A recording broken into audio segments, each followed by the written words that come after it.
Welcome back to the Untouchaballs podcast. Caden and Evan here, bringing you our weekly pick'em episode. Evan, how you doing today? Doing good, Caden. Doing good. Hopefully, another good week here. Better last week than the week prior. So, Yeah, we'll get to that in a second. First off, yeah, we were supposed to have a MLB episode come out yesterday, as of this when this is being released, but audio issues apparently after it was done being recorded. All the audio got tangled and crossed up between the two of us, so completely unusable. So sorry for not getting that out, but we got our pick'em. And yeah, going back to last week, looking at it in the NFL, tough week for myself. I went 3-5 in the 8 games, losing both Monday night games. Dwyer goes on his terms 1, 2, and 6. He goes 2-6 in the NFL. better than 1-5, man. Better than 1-5. I was gonna say it wasn't gonna be good because me and you had some pretty same picks. So yeah, you're now 20-28 on the season. Oh god, gross. I'm 23-25 in NFL, and going to college. Got a rough start with North Texas. Yeah. Dwyer guaranteed Iowa State was a good old bounce back. I didn't get my South Carolina cover because of a field goal with like a minute left by LSU. I didn't know Sam Levitt was going to be ruled out and caused Utah to win that game so easily. But yeah, looking at our stuff from last week. 1, 2, 3, 4, 5. I went 5-6-1. Dwyer went 6-5-1 in our 12 games, bringing Evan up to 31-34-3 on the season. I am at 32-33-3, so I've gone very downhill since being a nice little start. Lead. But that means this is a good bounce back for us, Dwyer. And this week is also an introduction. We're going to include a best bet into each of our college and NFL. It could be either one of our games that we have talked about, or it could be a different one, the one we do like the best, that can maybe, whether it be a different one, just try to help the record a little bit, with the ones we're most confident going into this week. We'll kick it off with college football. As on Saturday morning, we got a big ranked-on-ranked matchup as the LSU Tigers are on the road against the Vanderbilt Commodores, where Vandy is a 2.5-point favorite at home. Caden, I'm liking LSU in this one. After coming up big win last week against South Carolina, I know Vandy's coming off that bye week after they played Alabama and lost. They didn't get that cover. They didn't cover. Yeah. I just think LSU's a better team. I think that it's a pretty close hook here, but I just feel like this offense, I just trust it more than Vandy still. I know Vandy, has looked good this year, but still, give me LSU. I mean, I do think Vanderbilt's offense is more explosive than this LSU offense, but LSU is leagues better when it comes to the defensive side of the football. LSU's going to be able to slow down Diego Pavia and company. And while this LSU offense hasn't been the most explosive and been generating as much points as a lot of us might have thought coming into the season, Garrett Nussmeier is still a great quarterback. They can still put up points. I don't think Vandy's defense is going to do enough to slow that down. I thought, first looking at this game, I thought the spread would be, LSU maybe minus 2.5 on the road. So to get them at plus 2.5, I love that. I will LSU on the money line. Like, come on. Vanderbilt's good. Diego Pavia is a good quarterback. LSU's the better team. I don't care if it's in Vandy. And then our next matchup has the number 13 ranked Georgia Tech Yellow Jackets going on the road against the Duke Blue Devils, where Duke is a 1.5-point favorite. Kid, I'm gonna be rolling Georgia Tech here. Undefeated on the year, correct? So you're just abandoning your strategy.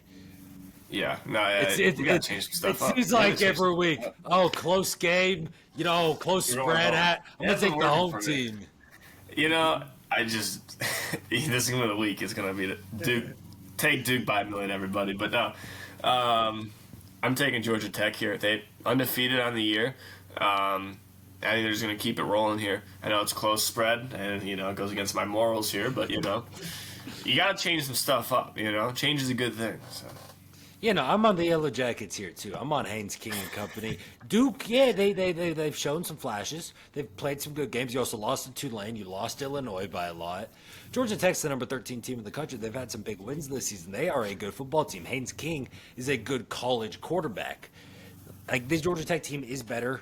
They're gonna, I think, be able to come in on the road, handle this Blue Devils team, and come out with a win. That's two right there. That's two teams that I would have figured would be favored. I'm going to be taking both teams on the money line. Only thing now in my mind is maybe do a little money line parlay with the two. So that's the only thing I'm thinking of, because I think both these teams are winning. Both these teams have covered their spread. Give me Georgia Tech at the road at Duke. Next game, also in this morning slate, is the Oklahoma Sooners coming off that loss in the Red River rivalry to the Texas Longhorns. They will be at South Carolina going against the Gamecocks, where Oklahoma is a 5.5-point favorite. Caden, I like South Carolina in this one. Both teams did struggle on offense this last week. South Carolina only put up like 10 points against LSU. And also Oklahoma getting, like 6 points against Texas. LSU's defense is good. Yeah. You think Diego Pavia is going to be able to sling it all game? No. Yeah, exactly. It should be a lock. Is this your lock, Caden? It's not, but, like, it's close. It's close. It's close. But I do like South Carolina here at home. I just feel like Oklahoma, I mean, you guys shut down pretty hard. I know Texas has a good defense, but I feel like the home team here has a better chance of just, I like the Met Dogs being home, and I think their offense gets going. Yeah, I think that's Oklahoma's. Oh, sorry. Go ahead. No, you're all good. You can finish what you're saying. I don't remember what I was saying. Something about Oklahoma stinking, so. Yeah, I mean, John Mateer, I think he came back too quick from his injury. I think it's that simple. He tried to push it back, came back 17 days after hand surgery on his throwing hand, and it was evident in that. I mean, yeah, he could still run the ball, okay, but 3 interceptions to no tutties is huge. Texas does have a much better defense than South Carolina. South Carolina defense isn't awful, though, and at home, they're going to be able to do some things. I do think Lenore Sellers is finally going to be able to start doing some things offensively, kind of start waking up. They're going to figure it out here. I mean, I know I've said it already, but another game, South Carolina money line at home, plus 5.5. Big dog league, man. That's a big dog league. Like, I'm just thinking, this might be, I think, another good play, because Mateer looked bad last week, and I still think that hand is... He was expected to miss, 2 to 3 months, not 2.5 weeks. Yeah. And I don't think it's that healed that he's going to just come out in a week later after 100%. Hit a lot against Texas, going to be just fine. No. Yeah, give me South Carolina 5.5. Most likely, now that I keep talking, on the money line as well. This is going to be great. This will be a lot of big cash week. Now our next matchup is another big ranked-on-ranked matchup, as the Ole Miss Rebels are on the road against the Georgia Bulldogs, where the Bulldogs are a 7.5-point favorite. Caden, I feel like Ole Miss here is kind of a sneaky take here. That extra hook helps. Georgia just hasn't been covering. What? What do you want, punk? What? No, it's just funny because I figured when I had the first 4 underdogs that you would have at least one of those first 2 home favorites, and I thought you'd be on Georgia. But no, you and me have the first 4 the same. On all 4 underdogs. So you want go and give your spiel. Okay, I will. I mean, Ole Miss is undefeated. We've seen Georgia. I'm never going to forget that Alabama game. Never. They just haven't been winning that decisively in games, and I feel like that extra 0.5 right there, that's a big 0.5. And with that said, give me Ole Miss, man. Hey, like I said last week for that Indiana-Oregon game, touchdown and a hook. Also, though, I just brought that up to remind you, I said Indiana was going to cover. I said Indiana was going to win. You got to accept that, Dwyer. I did. Fernando Mendoza is him. He is. He really is. He's MVP. Just forget about the pick 6. He's him. Yeah. One's a win. But yeah, go back to this game. Georgia's good. They were my national champion pick going into the season. I do expect them to win this game. Kirby Smart's still the best coach in college football. Gunnar Stockton's still a good head coach. They still have a great defense or a good quarterback. They still have a good defense. Ole Miss, though, has been just as good as them this season. You have a great offense still with Lane Kiffin. That defense has looked really good. You've slowed down a lot of very good offenses so far this season. You were able to beat Ole Miss already. And now, yeah, against this Georgia, earlier when it was like, when we were first talking about this, like yesterday, Dwyer, it was about 7. It was a little interesting. I was close to Georgia. It was very interesting. You get that 7.5, though. It just entices you a little bit more. So, yeah, Ole Miss plus 7.5. We both got the first 4 underdogs. Will that change here now, though? As the Texas Longhorns now back in the rankings after their win against Oklahoma, they will be at Kentucky, where Texas is a 12.5-point favorite. We finally saw Texas kind of break out a little bit. We had a decisive win here against Oklahoma. Arch Manning, man, did it. And Caden, this is going to be my lock of the week for college. I'm taking the Texas here with the covering because this Kentucky team's just bad, man. They've just lost pretty handily pretty much every week. I don't expect any different this week against Texas.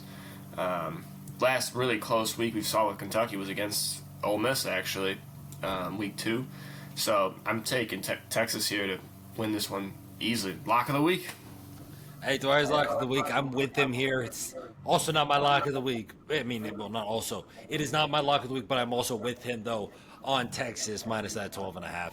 They are a much better team than this Wildcats team. Kentucky's just not that good, plain and simple. And Texas is going to, I think, be able to come in on the road, get a good decisive victory, win by the 2 scores needed here to cover the spread. Arch is going to have a decent enough game. I really just want to see him not throw an interception. That's my one hope for this game is to see Arch have a clean game, no turnovers. But even if he does throw a pick, I still don't think they cover this 12.5. That'd be the nice little cherry on top for me. Now we got kicking off in our night slate. We got the USC Trojans coming off a nice home win against the Wolverines last week. They will be on the road against the Notre Dame Fighting Irish, where Notre Dame is an 8.5-point favorite. Caden, I feel like everyone's gonna be like on USC here. They're like Flip that hat USC's around. good. USC's been good. Uh-huh. It's been good, but not good enough. We're going Fighting Irish, man. They have just been sneaky good this past like 3 or 4 game stretch here. I mean, they start off the year brutal, 2 tough losses, and then they've just been back stomping everybody. And they're going to continue that this week against USC. ND, baby. We're winning it, taking the cover. Stinking Lincoln. Stinking Lincoln. We're riding USC this week, Dwyer. Great win at home against Michigan last week. Just an absolute beatdown on the Wolverines. And then now you go on the road against a Notre Dame team. I know last time I picked against them, it went horribly wrong against Arkansas. But this USC team is much better than that Arkansas team was. 8.5. I don't expect this to be a 2-score game. I do think USC keeps this within the 1 score required to cover the spread. I think that offense is competent enough to keep up with this Notre Dame team. They're going to do so, cover this 8.5 on the road. Next matchup we do have is the Tennessee Volunteers now going on the road against the Alabama Crimson Tide, where Bama is an 8.5-point favorite. Kid, I guess I'm just heading that stretch of like home teams here because I'm taking Bama here at home. I just feel like that defense is just still pretty monstrous here, and I just don't think Tennessee's going to be able to keep up with this Alabama team on the road. Yeah, no, you mentioned it earlier. This is the week of underdogs, Dwyer. It's the week of underdogs. Joey Aguilar and company are going to come in, not beat Alabama, but kind of like what I said with USC, they're not going to come in and lose this game by 2 scores. They had it close with Georgia. I do, yeah. They had it close with Georgia a lot. They were able to beat Alabama. I mean, last year, obviously, a completely different team. Ty Simpson, you are right. This Alabama team's really finding his form. Ty Simpson has been looking very, very good over these last handful of weeks. This Tennessee team is still good. They have a good defense. That offense has looked good throughout this season as well. That I don't think they're going to be able to, that they're going to lose by 2 scores in this matchup on the road against the Crimson Tide. So give me Tennessee plus that 8.5 there. Also, we do got the Missouri Tigers coming off that push against Alabama last week and loss at home. They'll be on the road against the Auburn Tigers, where Missouri is a 1.5-point favorite. you said, man, Missouri's been playing some good football this year, and I know you've not been very high on Auburn, and me neither. Missouri's going to cover this one. This feels like a pretty comfortable cover here all the way. So give me Missouri. Yeah, actually, this was almost my lock of the week, was Missouri minus the 1.5 here at Auburn. I will say, Auburn did get screwed. That was 100% a touchdown. You know the play at the end of the first half? I saw it online. How do they call that a fumble? I'm not sure. You can clearly see on the pylon cam, I'll take it. We both had Georgia, had him in a parlay as well. So, all of the above. I love the call by the refs, but it was definitely the wrong call.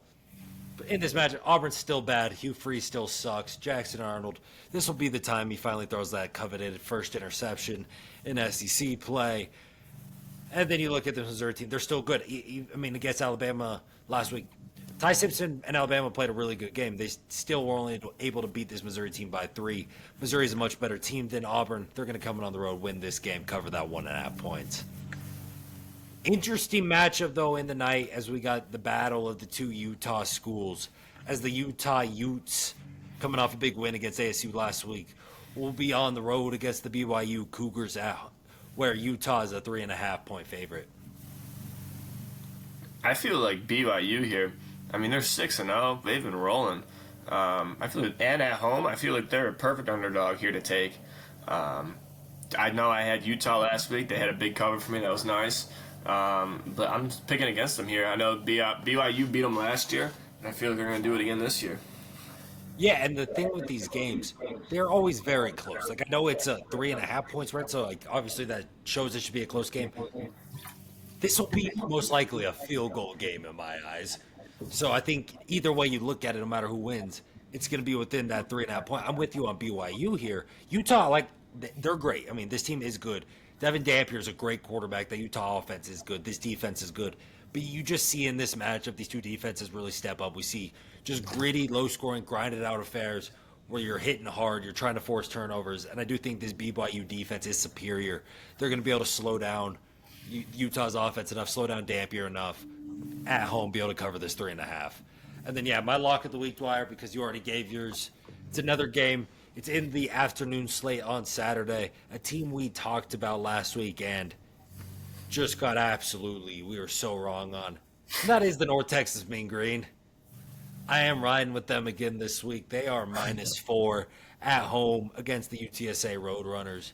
And this UTSA team really just isn't that great. It's North Texas -4 at home. This North Texas team is still very good. 5-1 on the season. That one loss, obviously, last week, an absolute beatdown against South Florida. I think this is kind of like a get-right game against UTSA. I know I don't really want to use those words after that's what Dwyer used last week for Iowa State at Colorado. But that's what it feels like here, this UTSA team. They have explosive plays with Henry at running back. But also you have games where this offense just stalls. Owen McCown isn't a good quarterback. Owen McCown's not a good quarterback, and that can really, I think, hinder this offense at points. North Texas, this offense is so good they're able to put up points. It's just going to take their defense coming up with a stop or two, figuring it out. They're going to, I think, come in and be able to cover this 4 at home on Saturday. So North Texas -4. That is my lock of the week. And one more reminder for the people, Dwyer, what is your lock of the week for college? I have Texas over Kentucky cover. Texas -12.5 against Kentucky is Dwyer's lock of the week. And now we will move on to our NFL games for the week. As on Thursday Night Football, we got a divisional matchup as the Pittsburgh Steelers go on the road against the Cincinnati Bengals, where the Steelers are 5.5-point favorites. Caden, I'm taking the Bengals here. Joe Flacco, that first half looked rough with him, but he looked better in the second half. The guy was there in 4 days' notice. I think it was, he's coming in, hasn't played at all with any of these wide receivers, and he ended up coming back and looking all right in that second half. And we know what Joe Flacco is. We've been seeing him for years. And I think now he's gonna start to build up more of that chemistry. And I don't think the Steelers team is that good. I think they've had a pretty easy schedule so far, and I don't believe in this offense or defense really. So honestly, if you want to talk about money lines, I like taking the Bengals here on the money line to win this game at home. Interesting. Not where I expected you going there, but I am on the Steelers in this matchup. Yeah, I know Joe Flacco's he's an improvement on Jake Browning. Still nothing special. Their O line is still one of the worst in the NFL. Their defense is still atrocious. They're gonna give up points to Aaron Rodgers and that offense. And that defense is able to get in, sack the 41-year-old Joe Flacco, keep him off his feet, slow him down enough. Steelers on the road cover that 5.5 points. Then we got picking it off Sunday morning. The New England Patriots are on the road against the Tennessee Titans, where the Patriots are a 7-point favorite. And even 7, I feel like this has got to be the Patriots here, man. I mean, this Titans team's so bad. It's the worst team in the NFL. I still can't believe they beat that Cardinals 2 weeks ago. That was the most mind-blowing one ever. Don't remind me. Most insane one I've ever seen in my life. Do you remember me telling you that was how I lost in my survivor pool? Yeah. Yeah. You and many people. I don't need any reminders about that. Exactly. Just in case you forgot.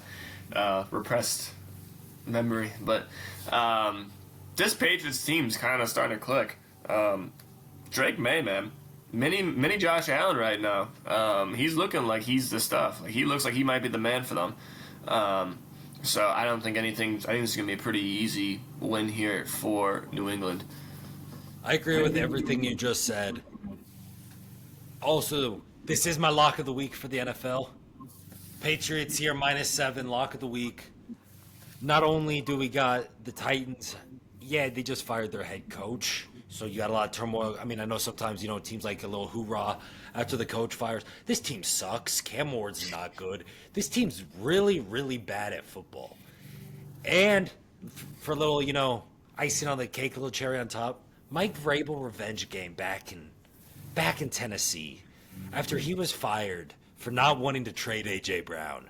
He didn't want to get rid of their best receiver, and he got canned for it. Now he gets to come back, lay it on the Titans, put a shellac into them, win this game with ease, cover the 7 points. Patriots -7 on the road against the Titans. Give me that, and yeah, lock of the week there for me as well. Next game we got is the Philadelphia Eagles. They will be on the road against the Minnesota Vikings, who should be having J.J. McCarthy back at the helm this week, where the Eagles are a 2.5-point favorite. This is going to be my lock of the week here, Caden. J.J. McCarthy, first game back, he's got the Birds. Birds are coming off a big loss Thursday night. Cam Scabadoo ran down their throat last game. Scabadoo. God dang, yeah, that guy. This is just way too close of a line here. I think the Vikings are going to struggle to put up points on the board, as we've seen earlier with McCarthy already, in the season. So this is an easy one for me. The Birds all the way. Yeah, Birds all the way, minus the 2.5. You can bump that up. This was, if it wasn't the Patriots in my lock in the week, this was the Eagles. No faith in McCarthy. You guys know that at this point with me. Don't like him. Don't think he's good. Even if it was Carson Wentz, he's not good either. This offense, you got some receivers, but it's still not that great. And then the defense, they're fine. Nothing crazy. I think the Eagles, bad loss. Upset loss against the Broncos, and then a bad loss against the Giants. This is a good game, I think, for them. Get back in that winner's column, show that they're still, one of the top dogs in the NFC, and beat a Vikings team that's really not deserving of being 2.5-point underdogs. Mm-hmm. Then the next matchup we do got is the aforementioned New York Giants, as they will be on the road against the Denver Broncos, where the Broncos are a 7-point favorite. Caden, we were just saying earlier on with the Giants having a huge win against the Eagles last week. This team looks good, man. Dart, Scadaboo, this offense, this is a sneaky, young, it's been a weird couple of years for the Giants fans, and it's finally looking kind of like a bright side, really. And I am going to be taking them in this game. I think that the Broncos. I do think the Broncos are a better team. I could see them winning this game, obviously, too. But it's just their offense has not been clicking nearly as much as, this Giants team. I could easily see this Giants team come in and beat the Broncos. I don't think that's without a doubt. That could happen. We saw it last week. I guess it was a London game, but the Giants, or not the Giants, the Broncos had a pretty tight game there with the Jets, a pretty gross game. So, give me the Giants here. Yeah, I think that's even more of a reason to be on the Giants here +7. The Broncos are coming back from London. That's not fun. You just played a sloppy 13-11 game in London. Now you have to come back and play the Giants, who have a defense that's actually kind of good. The offense has been clicking a little bit. You got Scatabo. Jackson Dart's not bad. Wandale Robinson is doing his thing. Like, they got some players on that offense. Their defense is actually pretty good. And like you said, the Broncos' offense has not really been clicking all too well. I think they're not going to put up a bunch of points in this game. A little low-scoring affair in the afternoon slate on Sunday. We're going to see the Giants, come and cover their 7 points on the road. Don't think they win the game. I do think the Broncos will take care of business, but not cover that 7 points. Next game we got is Indiana Jones and the Indianapolis Colts. They will be on the road against the Los Angeles Chargers, with the Chargers are a 1.5-point favorite.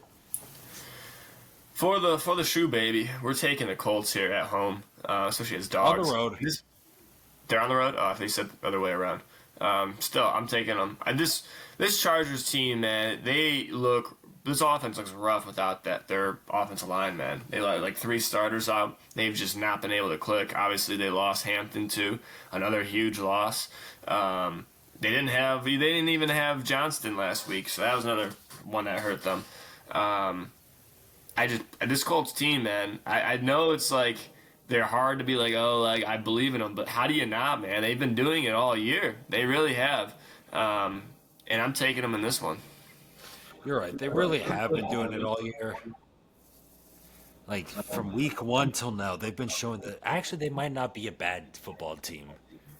Daniel Jones has looked the best he has in his career. Like, this is a little story, Dwyer. So the 2019 draft is where I've had my best and my worst draft take of all time. This is before podcasts or everything, but I loved Lamar Jackson out of Louisville. I wanted the Patriots to take him so bad at 31, and then they were like, "No, let's go." The GOAT, N'Keal Harry out of Arizona State, who sucked, and then Lamar goes 1 pick later when the Ravens trade up. But also, pick 6 in that draft is my worst hit of all time. I thought Daniel Jones was going to be a stud. Really? So yeah, I thought Indiana Jones was the dude coming out of Duke. I thought he was awesome. Wow. I thought him and Lamar were the best quarterbacks in the draft. And one of them was awesome. One of them's the best quarterback in football. The other one is the exact opposite, but he's been a dog this year. It's been cool, seeing a little bit of a Vanilla Vic renaissance there with Daniel Jones. I know I've been talking him up, just for a little bit for your benefit, Dwyer. I'm going the Chargers in this one at home, minus the 1.5. I do think they get the win here. Their defense, I think, is still going to be is good enough to slow down this. Really, Jonathan Taylor. That's the big thing you have to slow down to start getting to this Colts team. I mean, they were close with. Jonathan Taylor had a day last week, but Daniel Jones started looking more like Daniel Jones last week against the Cardinals, and this Chargers defense, I think, is better than the Cardinals. And going on the road, I think they're going to force a turnover off Daniel Jones, be able to find ways to score here, win this game at home, cover that 1.5. And now we get to our primetime games for the week. As on Sunday Night Football, you got the Atlanta Falcons' big win at home over the Buffalo Bills last night, as they will be on the road against the San Francisco 49ers, who are 2.5-point favorites. Caden, this 49ers team just can't stop getting injured. Losing Fred Warner, man. This is a huge just loss. The best linebacker in football. Yeah, man, it's just gonna kill your defense. I don't know how many more. I get the next man up approach. Records still good, but it's just how much more can you do? You don't know with Brock Purdy. He could be back this week. He could not. Daniel Jones is or not Daniel Jones. Sorry, Mac Jones has looked better. He's looked very solid. He's been doing a really good job as a backup coming in. But it's just how much more can this team take? And like you said, the Falcons last night, man, they destroyed. They owned the Bills all night. So I think that this team's. I'm going to roll the high team here at the Falcons. I think they come on the road, and I think they cover this line. I think they can win this game. I agree with everything you just said. I'm also with the Falcons plus 2.5 of this. The Niners are just too beat up. There's a lot of question marks at the quarterback play. You don't know what this defense is going to look like without Freddie Boy. And the Falcons' offense has been looking good. Yeah, a little story for me last night, Dwyer. We were talking about that ladder I had with Rico Dowdle, was able to hit on Sunday. Did one with Bijan receiving yards last night. You did? Because he's been great in the receiving game this year already, had 200-plus games. Had him 50-plus, 60-plus, 70-plus. Odds were great.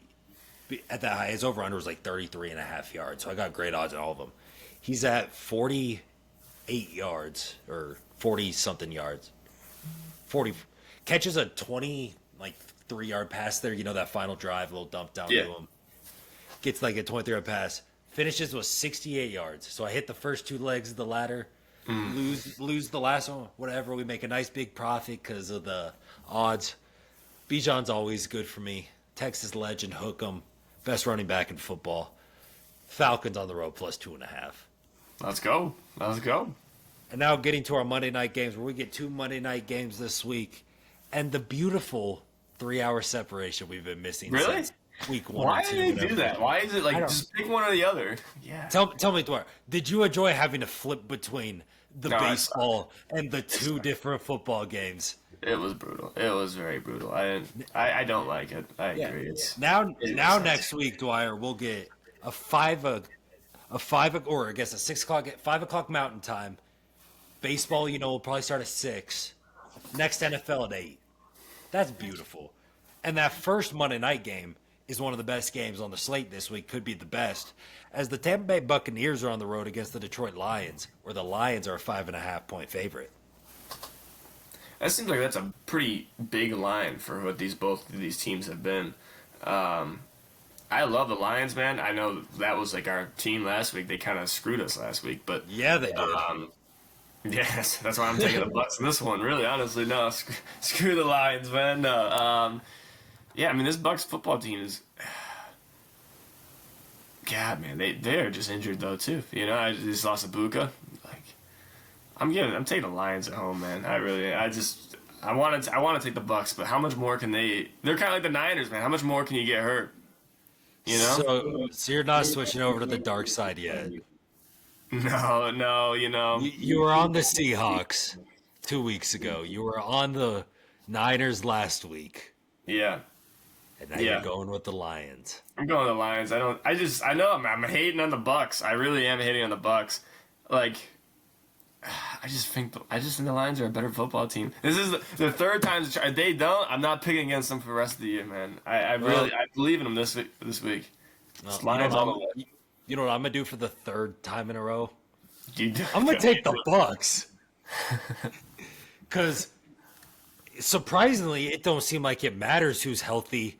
Baker's just gonna sling that rock to whoever and put up points on the offensive side of the ball. I think it's that simple. And no Brian Branch. He's suspended for next week. Big loss to that Lions defense because he decided to slap Juju. Idiot. Good old boo-boo Juju. And then, I love this Lions team too. Disappointed us big last week. And I think this Bucs team is going to do enough to slow down Jared Goff, even though he plays so much better in a dome. I do think this will be a high-scoring game. But the Bucs will do enough, keep it close, cover that 5.5. And then our final game of the week will be the Houston Texans on the road against the Seattle Seahawks, where the Seattle Seahawks are 3.5-point favorites. This is another one of those games. It's like I feel like go either way. And I'm taking the home team here. I'm taking the Seahawks.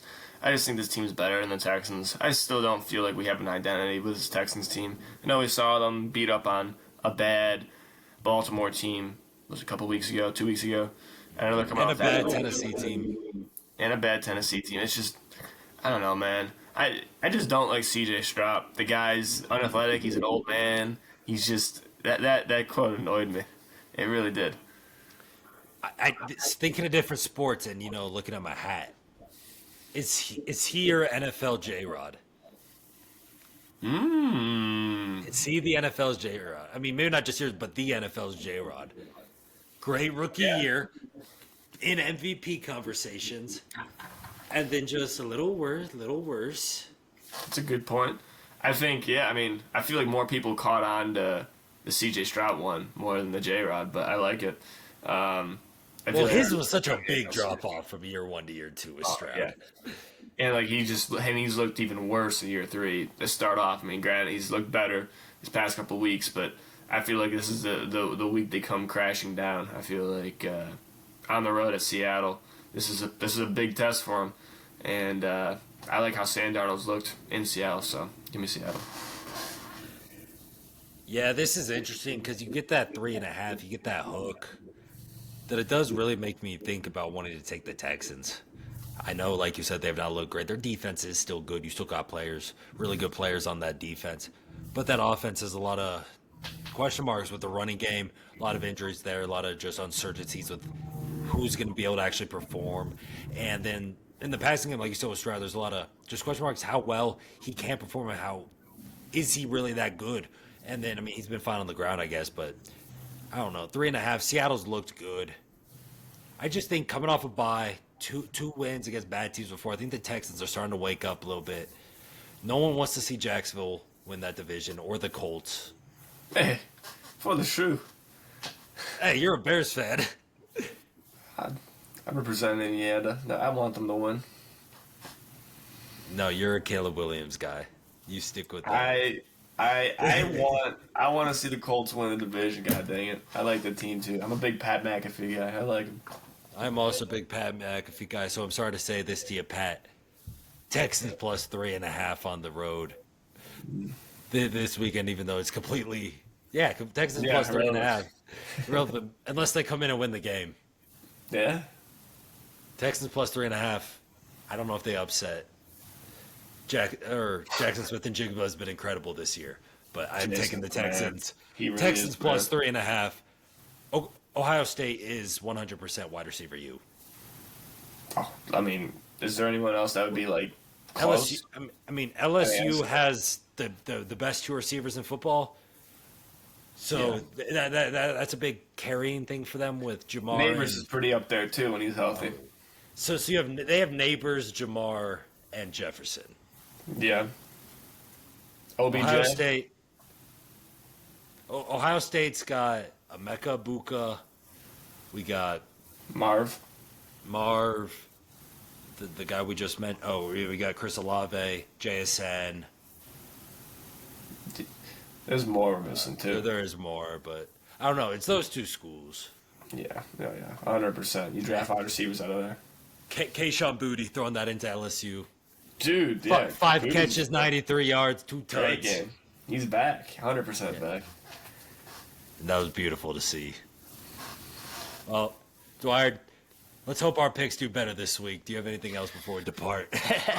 I pray, man. I pray. God, I mean, I was 1-5, and we were like 2-6. I want at least 3 this week. You're gonna go 3-5 this week. Yeah. Woo. Nah. I don't know off the top of I don't remember how much we have different, but I'll get all 8 of them right. You can get all the ones we have the same right. Okay, I'll take that. Sounds perfect. If you guys did enjoy, yep. Well, if you guys did enjoy today's episode of the Untouchaballs podcast, make sure to leave a like down below, comment down below as well. What are your guys' picks for the games mentioned before? What is your guys' locks of the week? Turn on post notifications so you never miss an upload of the Untouchaballs podcast, and share this with your friends, family, strangers, neighbors, anything like that. Thank you all for listening, and we'll see you all next time.